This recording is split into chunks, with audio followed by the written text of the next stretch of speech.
என்றைக்கு இந்த உலகம் உங்களை நிராகரிக்கிறதோ அதிலிருந்து தான் நீங்கள் தேவனுடைய சித்தத்திற்கு செல்லுகிற பாதையிலே பயணிக்க ஆரம்பிக்கிறீங்க. அல்லேலூயா. நல்லா கவனிங்க. உலகம் உங்களை நிராகரிக்காத போது நீங்க உலகத்தின் பாதையில செல்லுவீங்க.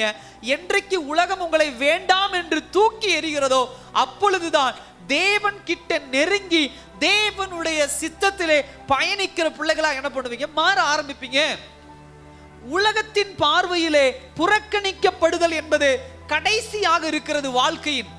ஆனால் தேவனுடைய பார்வையிலே என்றைக்கு இந்த உலகம் புறக்கணிக்கிறதோ அன்றையிலிருந்து தான் உங்க வாழ்க்கையினுடைய தொடக்கம் இருக்கிறது. ஹல்லேலூயா.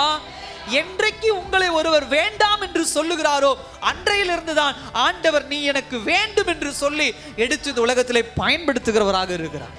கர்த்தர் எப்பொழுது நம்மை பயன்படுத்துவார் என்று சொன்னால், எப்பொழுது இந்த உலகம் நம்மை உபத்திரவப்படுத்துகிறதோ, எப்பொழுது இந்த உலகம் நம்மை நிராகரிக்கிறதோ, எப்பொழுது இந்த உலகம் நம்ம மேல் ஒரு வெறுப்பை கக்க ஆரம்பிக்கிறதோ அப்பொழுதுதான் கர்த்தருடைய அன்பையும் கர்த்தருடைய இரக்கத்தையும் கர்த்தருடைய அரவணைப்பையும் அதிகமாக இந்த உலகத்திலே நாம் என்ன பண்ணுகிறோம்? உணர ஆரம்பிக்கும். நீங்களும் நானும் நினைக்கிறது இந்த உலக பிரகாரம் ஒரு நிராகரிக்கும் பொழுது, புறக்கணிக்கப்படும் பொழுது கண்ணீர் சிந்தி அழுது வேதனைப்பட்டு தற்கொலை இல்லை வாழ்க்கையை வெறுத்து போய் எதுக்குடா இந்த வாழ்க்கை அவமானம் என்று சொல்லி தலைகுனிவு என்று நினைத்து கொள்ளுகிற வாழ்க்கை தான் கர்த்தர் நமக்கென்று வைத்திருக்கிற, இல்லை நம்மை பயன்படுத்த போகிற, இல்லை நம்மை உருவாக்குகிற ஆயுதம். ஹல்லேலூயா.